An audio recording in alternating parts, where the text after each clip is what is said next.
To be honest guys, I really want a GoPro pero my budget is below 4,000. Pinagpipilian ko yung very popular na SJ4000 Wi-Fi and the Supremo1. Both retail around 4,000 so pasok naman sa budget ko. But I decided to pick the Supremo1 because of some features na hinahanap ko ay wala sa SJ4000. Like a huge 2 inches preview screen and can capture a video at 1080p at 60 frames per second. I'm using the camera for a month now and today's video is my review of Supremo1 action camera. So taking a look on the front of the camera, it has a wide-angle 150-degree view fixed lens. Beside that, the Supremo branding, Wi-Fi button, and the power indicator. 2 buttons on the top for powering the device, and the shutter button along with the power indicator and a microphone. When you flip this driver's cover, you'll find the micro SD slot, which supports up to 32GB of memory. Next to that, a mini USB port to charge and connecting the camera to your PC. Plus a mini HDMI port if you want to view on a big TV screen. Please take note that you can plug the data cable while the frame is attached. On the other side of the camera, you have a battery compartment and additional microphone pinholes. The build quality is made of textured plastic material which feels good when holding the camera. Isa sa mga reason kaya akong binili tong camera na to is because it has a 2 inches LCD preview screen.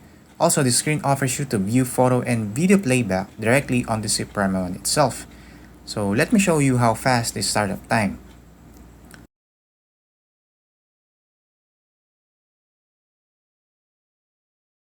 So it takes about 5 seconds. Once the camera is turned on, by default it goes to the video mode. So makita nyo yung filming logo on top left corner. Tapos at the center, yung video quality niya nakaset by default 1080p at 60 frames per second. On top right corner, makita nyo yung time remaining ng video, so mararecord nyo sa memory card. And last, on the bottom left corner is the battery display. Before you record a video, first thing you want to do is insert a memory card. So na-recommend ng Supremo1 at least class 6 because class 6 memory card can handle full HD recording.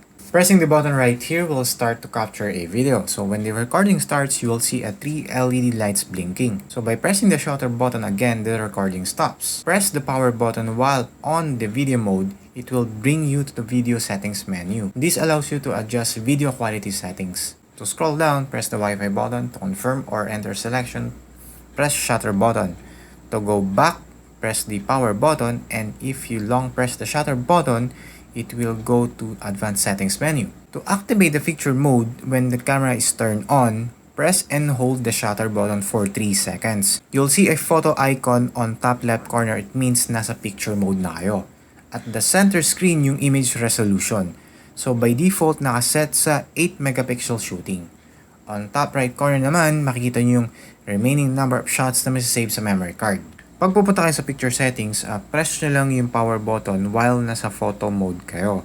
So sa settings na yun, pwede nyo palitan yung resolution, yung quality ng image, metering, white balance, ISO, exposure, sock timer, and date stamp. So to take a photo, madali lang. Press the shutter button right here and masasave na yun sa memory card nyo.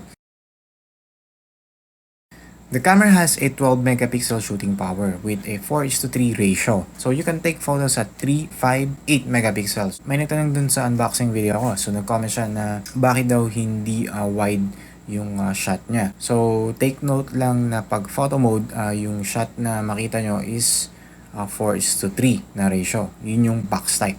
The camera performance in daylight is not impressive. So almost all of my shots has poor image quality. Unsaturated colors, a little bit pixelated and grainy, lalo na sa low light conditions, mas grainy siya. So yan, makita nyo sa picture.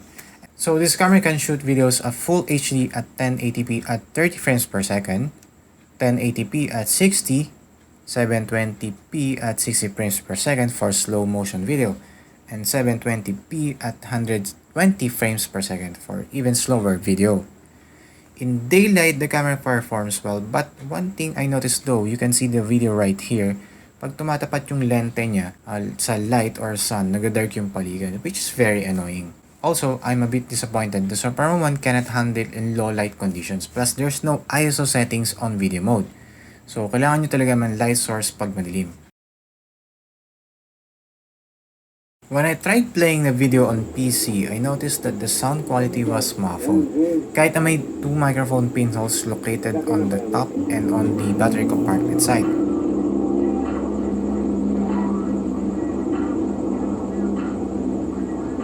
There are two audio options you can select, outdoor and car mode. So, natest ko naman, parang wala namang pinagkaiba.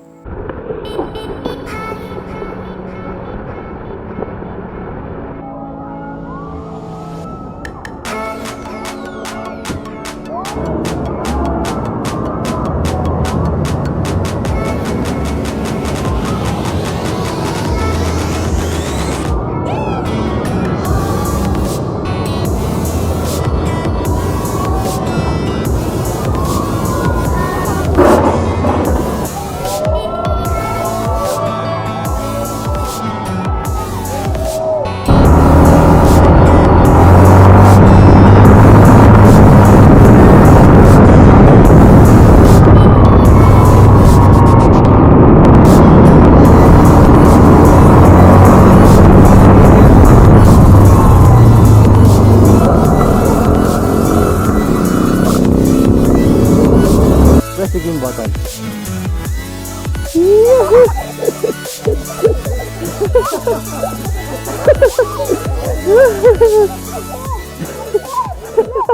So before nyo gamitin yung waterproof case, test leak nyo muna. Get a tissue paper, tapos ipasok nyo sa loob ng waterproof case, then close nyo, tapos ilulublob nyo sa tubig. Yan, nakikita nyo yung ginagawa ko. After that, buksan nyo yung waterproof case, check nyo kung basa yung tissue. Pag basa, may leak yan. Kung hindi basa, so you're good to go. Pwede nyo siyang gamitin.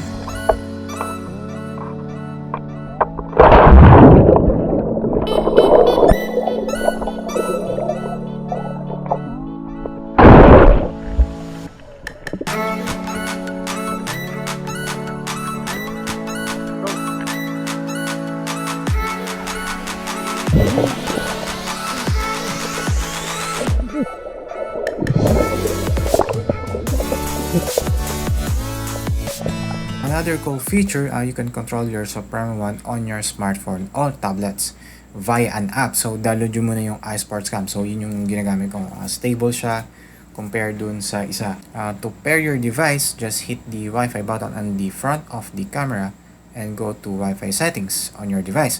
Choose Wi-Fi_cam _yan 30 in the list of available wireless networks. Type the Wi-Fi password and makikita nyo yan 123456789. If connected na kayo, you can open the app and there you have it. You have full control of Supremo1 wirelessly.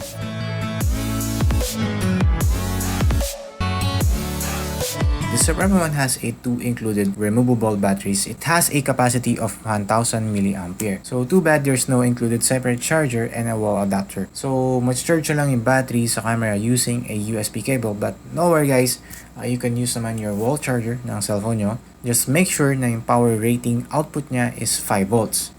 So the Supremo1 marketed as 100 minutes of continuous recording, but when I tested it with 100% full battery, with the video quality of 1080p at 60 frames per second, it lasted for only 43 minutes. Luckily, the Supremo1 automatically saves the file, which is a good thing.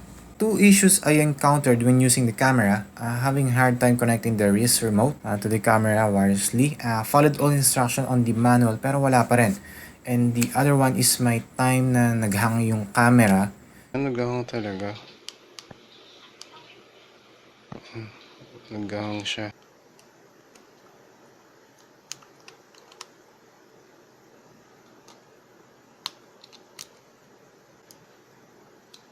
So, nung pinalitan ko yung memory card, naging okay na. So, I don't know if memory card nga yung sira or sa Supremo1. Nilagay ko naman yung sa smartphone yung memory. Okay naman, nababasa naman.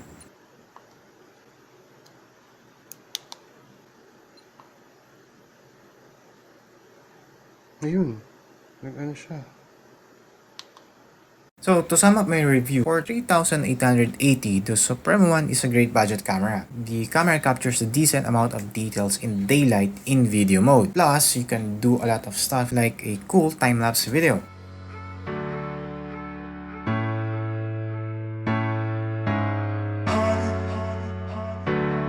or use a dashcam mode. Plus, you can mount all GoPro accessories with your Supremo1.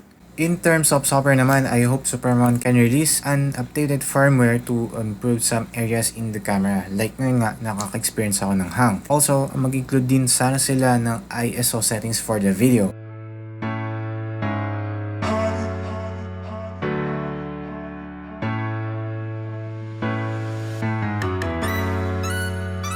So there you have it, this is my review on Supremo1 action camera. If you find this video helpful, give it a thumbs up na lang guys, and be sure to subscribe on my YouTube channel. My name is Xtian. Till next time guys, thank you for watching.